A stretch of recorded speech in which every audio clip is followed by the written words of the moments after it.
मंगल देश पवित्र देश, मंगल देश पवित्र देश, महाराष्ट्र देश, महाराष्ट्र देश, राकट देश कणखर देश, राकट देश कणखर देश, दगडांचा देश, दगडांचा देश, प्रणाम घ्यावा माझा हे श्री महाराष्ट्र देश, प्रणाम घ्यावा माझा हे श्री महाराष्ट्र देश.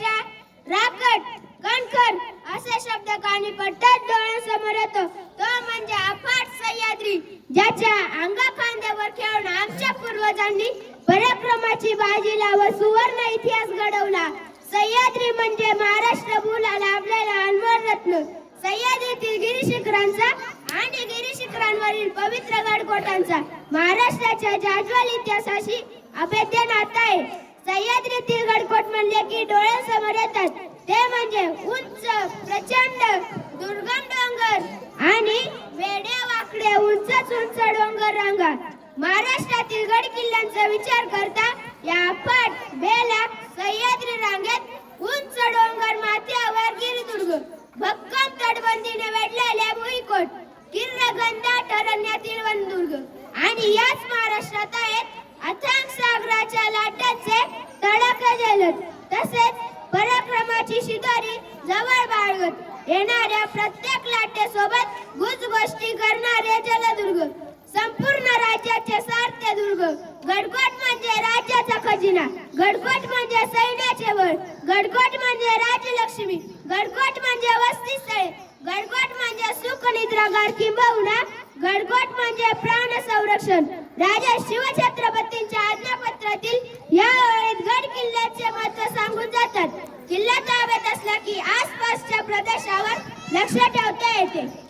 आक्रमण काळ शत्रूंच्या आक्रमणे थोपवून ठेवण्यात या गड किल्ल्याचा सिंहाचा वाटा आहे. परंतु आज काळाच्या ओघात गड किल्ल्यांचे पावित्र्य, गड किल्ल्याचे महत्त्व काळाच्या पडद्याआड झाले आहे. तुम्हीच पहा, ज्या सह्याद्रीच्या कडेकपारी स्वराज्याचं कळवं शिजलं ते गडकोट, ते किल्ले आज अस्वच्छतेचं मौज मजाचं ठिकाण बनलं. परंतु एकेकाळी याच गड किल्ल्यांनी स्वराज्य रक्षणासाठी, स्वधर्म संरक्षणासाठी शत्रूंच्या आक्रमणे थोपवून ठेवली होती.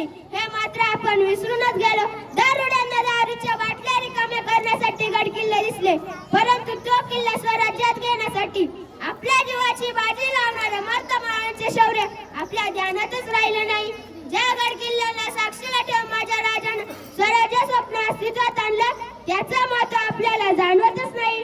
त्याचं महत्त्व कुठेतरी कमी झाल्यासारखं वाटतं.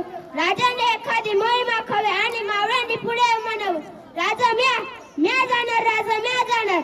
आपल्या जीवाची पर्वा न करता स्वराज्य रक्षणासाठी, स्वधर्म संरक्षणासाठी ज्या मावळ्याने आपल्या जीवन कच्ची केले त्याचीच कधी परतफेड. सद्यस्थिती पाहता आज बहुतांश किल्ल्याची पडझड झाली आहे, परंतु महाराष्ट्राच्या गौरवशाली इतिहासाच्या जिवंत साक्षी आहेत. गडांवरून इतिहास बोलतो रणमर्दानी जातीचा, गडांवरून इतिहास बोलतो रणमर्दानी जातीचा. हर हर महादेव घोष गुंजला वीर गतीचा, हर हर महादेव घोष गुंजला वीर गतीचा. आऊसाहेबांनी मायना हात फिरवलेल्या गड किल्ल्यांचे संवर्धन राजांनी पोटच्या लेकरांप्रमाणे केले आणि म्हणूनच त्यांचे संवर्धन आपले आद्य कर्तव्य आहे आणि येणारी काळाची गरज. गडावर गेले असता शिव कळत असल्याचा भास होतो. धाडसानं भरलेली माती बाळी लावताच नवी प्रेरणा मिळते. गड किल्ल्यांचे संवर्धन आणि संरक्षण झाले तर आणि तरच आमच्या बापदाद्यांच्या पराक्रमाचा अभिमान, मराठीचा स्वाभिमान, नवचैतन्य, नवी प्रेरणा, शिवाचार येणाऱ्या प्रत्येक पिढीत निर्माण होतील. यावत चंद्र दिन करविलिसित, यावत चंद्र दिन करविलिसित. याचा अर्थ काय होतो? जोपर्यंत क्षितिजावर चंद्र, सूर्य, तारे आहेत तोपर्यंत गड किल्ले टिकतील आणि हे टिकवण्याचे काम कोणाचे? तुमचे, आमचे, आपल्या सर्वांचे. महाराजांना त्या काळात विश्वास होता की येणारे माझे मावळे गड किल्ले टिकवतील. हेच ते समोर बसलेले जुने आत्मे, हेच ते सजी, हेच ते तानाजी, हेच ते बाजी आणि हेच ते रायाजी. शेवटी जाता आता इतकंच म्हणू इच्छितो, गड किल्ल्याचा आहे दीपस्तंभ शिवविचारांचे, भावी पिढीला मिळावेत प्रेरणास्त्रोत त्यांचे. घेऊया प्रतिज्ञा आपण मिळून सारे, जपूया या गड किल्ल्यांना जे वारसा आहे विकासाचे जे वारसा आहे इतिहासाचे. जय जिजाऊ, जय शिवराय, जय हिंद, जय महाराष्ट्र. धन्यवाद.